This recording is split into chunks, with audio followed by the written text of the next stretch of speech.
What's going on, guys? In this video I want to highlight the differences between air shipping and sea shipping. And I understand this is a pretty popular topic among new sellers, especially because they get quite overwhelmed when dealing with Chinese suppliers in general, but more in particular, shipping terms. Am I going to have to understand all these, like a whole nother language?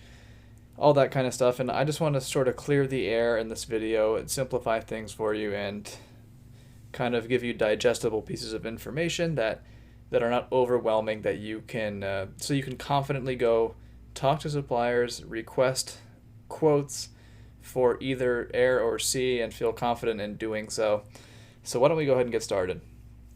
So air versus sea shipping. Well, air shipping is going to be number one, fastest. And you can either do air express shipping or regular air shipping. So air express will generally be anywhere from 5 to 7 days, all the way to 10 to 15 for regular air shipping, not express. Now, you're going to pay more for express, obviously, for the shorter time, but sometimes it's worth it, and it's also very situational. So let's say you're selling a ton of units at Amazon, you're risking going out of stock. Would paying an extra few $100s to get faster shipping into Amazon actually end up saving you money to avoid running out of stock? Yeah, in a lot of cases it most certainly would. So I would actually select the more expensive shipping option in that scenario. If, let's say, for example, this is your very, very first order on all of Amazon, you're brand new to the business, then there's really no need to spend the extra money for the faster shipping time because, again, it's your first product, it's your first order. Let's just get the best bang for our buck and just take our time. So in that situation, I would just do regular air shipping. And air shipping really is the easiest for a variety of reasons. Number one, you don't need your own forwarder. We'll get into what that is in a minute, but you do not need your own forwarder. You do not need to coordinate any of the logistical stuff on your own. It is all handled by the supplier, and yeah, it's just so easy. You pretty much don't have to do anything. But let's play out a sea shipping scenario. So sea shipping takes anywhere from 20 to 45 days. Now, why is that such a large window of time? Well, that's just the way sea shipping is. Sometimes it can take relatively fast, but just keep in mind that these big ocean freight ships, these containers, are coming all the way over from China, usually into Long Beach, California. That's usually the main port. It's either Long Beach, sometimes further up north in like Oregon or somewhere like that, but it's usually in California. And yeah, it always, for whatever reason, sea shipping always takes a lot longer than you anticipate. What is sea shipping good for? Well, it is cheapest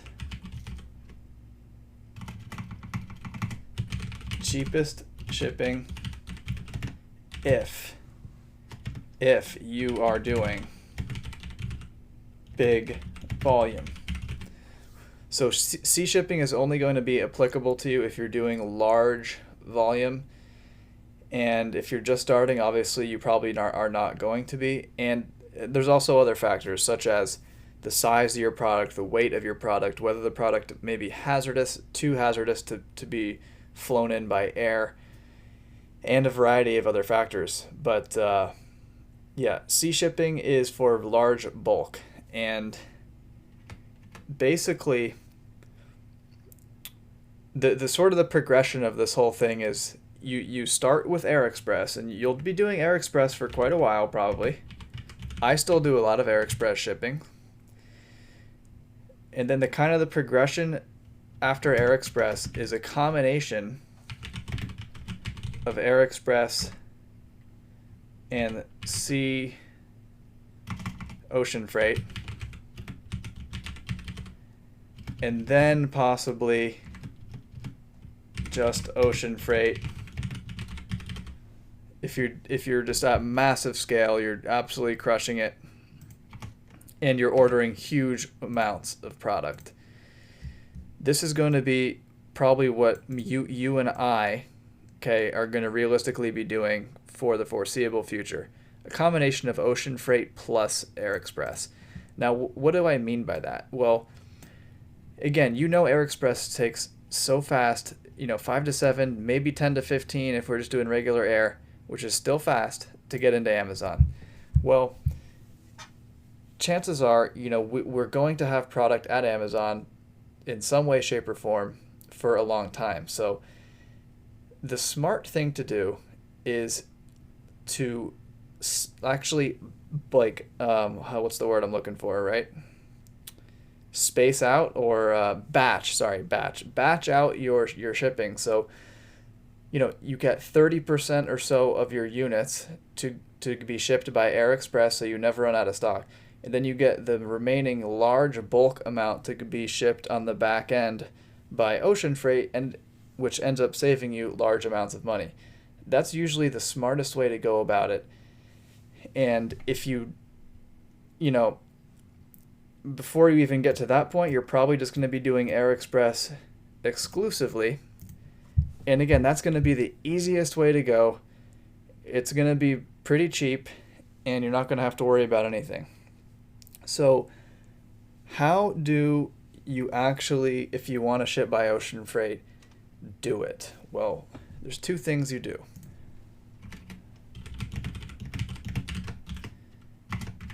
Number one, you ask the supplier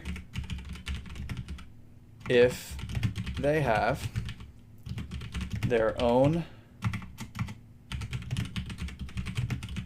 freight forwarder. And if they do, then you ask them for quote. You want to ask your supplier for a quote using their own freight forwarder. Now, sea shipments require a freight forwarder. Unlike Air Express, okay, with Air Express, everything is handled for you, like customs, like all the duties, all the crap that you don't want to be bothered with is already dealt with in Air Express. With sea shipping, you have to actually coordinate the transportation of the units from the factory to the port in China, from the port in China over to the port in California or the USA. And then once it lands at the port in the USA, how is it then going to get transported via ground to the Amazon FBA warehouse? It takes a little more of a methodical approach and a little more thought involved with sea shipping, because you have to kind of account for that. That's why we get That's why we hire people known as freight forwarders, because they handle all this stuff for us, and then we just pay them a fee. So that's exactly why people get freight forwarders, because they do this work for us. And there are so many out there who can do a good job, so many recommendations. I use, there's two that I recommend that I use: Fleet and Worldcraft Logistics. Now, those are the two that I've used and had good luck with. Like I said, there are a million out there. There's really no right or wrong forwarder. You just have to do a lot of price shopping, because you will get a lot of varying rates based on the forwarders that you contact. And I have done a lot of research. I've contacted a lot of freight forwarders in my time, just to try to iron out who has the best rates, who has the best service, etc. And these are the two that I have sort of narrowed down to. Usually they give me the best rates. So these are the two that I like. Just my recommendation. I'm not affiliated in any way with these companies, but I'm just telling you how I do it. Now, I'm not really going to get in any deeper than this. I'm not going to get into what, like, all the different size containers, like LTL, less than truckload, LCL. I'm not really going to get into that to the actual metrics and shipping dimensions of freight. It's really not that necessary. I mean, it's good to know, and you can look these things up yourself on Google and stuff like that. But if you know what I just showed you right here, this is more than enough to get started off on the right foot and know what you're doing. So with that being said, I hope you enjoyed the video, and I will catch you in the next one.